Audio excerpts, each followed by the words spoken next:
One of the things I find is that it's very typical. Leaders, especially in the ethics of leadership, face two different choices frequently. One, self gratification over unselfish service. But sometimes it's not always clear which choice to make because life becomes very complex. And I was just wondering if there's a particular story that you've developed that points to this dilemma. Well, one of the stories that comes to mind is the Chiune Sugihara story. Chiune Sugihara, he was a Japanese diplomat, World War II, assigned to Kaunas in Lithuania. And when World War II began, the Polish Jews were fleeing Poland from the Nazis and coming across the border into Lithuania. And they were being trapped, by this, but they needed to leave because they knew the Germans were coming. The Russians had invaded Lithuania at this time, and now there's all this, extra hurdles that need to happen. But these Polish Jews had come to the Japanese embassy looking for transit visas. They had gotten an entry, they could go to a place called Curacao. It's a Dutch colony in the Caribbean, but they needed a transit visa, someplace that they could go to another country en route to go to Curacao. And Sugihara, said, okay, I can sign one of these. And next thing you know, all these lines of people, all these Polish Jews lining up. And he said, there are hundreds of them.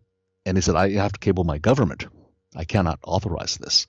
And so he cables his government saying, these people, they're asking for the transit visas. Can I grant it? And she comes back, no. But these people don't go away because they've gone to all the other consulates in Kaunas and everyone has turned them down. He's the only one who has even thought about being able to issue them. And he asks, and it's in the records from Japan, at the end of the war, that he cables them 3 times. And each time he says no. And he knows he has to make a decision. If he does nothing, if he goes along with his government edicts, these people are going to die. That's all there is to it. The Germany is closing in and these people are going to die. And yet, if he helps them, he's going to get in big trouble because he's going against his government. He has to negotiate with the Russian government. And, if the Germans ever found out, not only him, but his entire family could be killed. And so he gathers his family. They come to a family decision that, yes, they're going to help these people because the horns of the dilemma is that, yes, he will disobey his government, but not to disobey them would be to disobey God. And he decides to go and write these visas.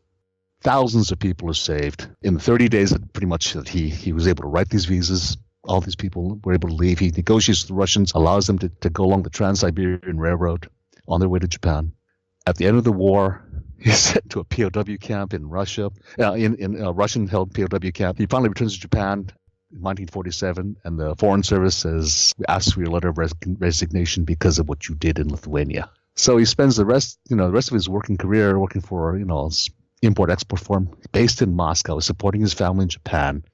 And he finally, toward the end of his life, he's finally recognized for what he has done for saving all these people.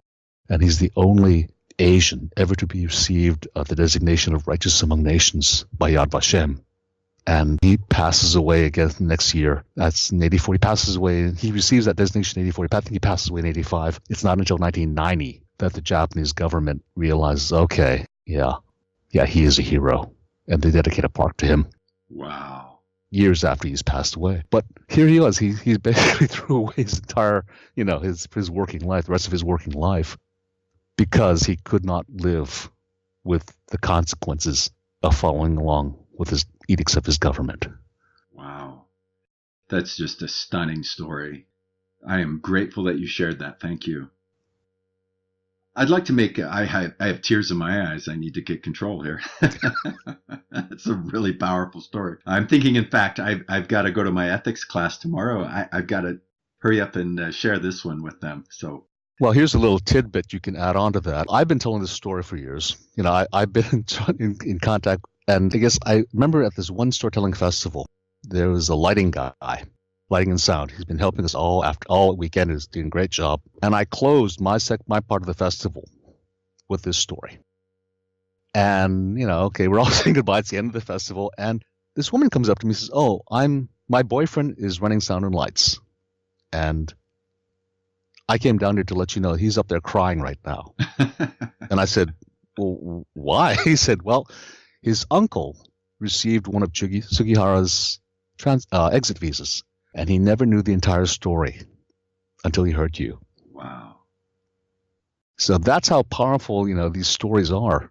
It gets down to, the choices we make as people and as leaders, and doing what is right because it is right to do these things. We know we have that internal moral compass saying, this is wrong, this is right, and I'm choosing to do what I believe is right. Wow. You nailed it. You should be teaching leadership.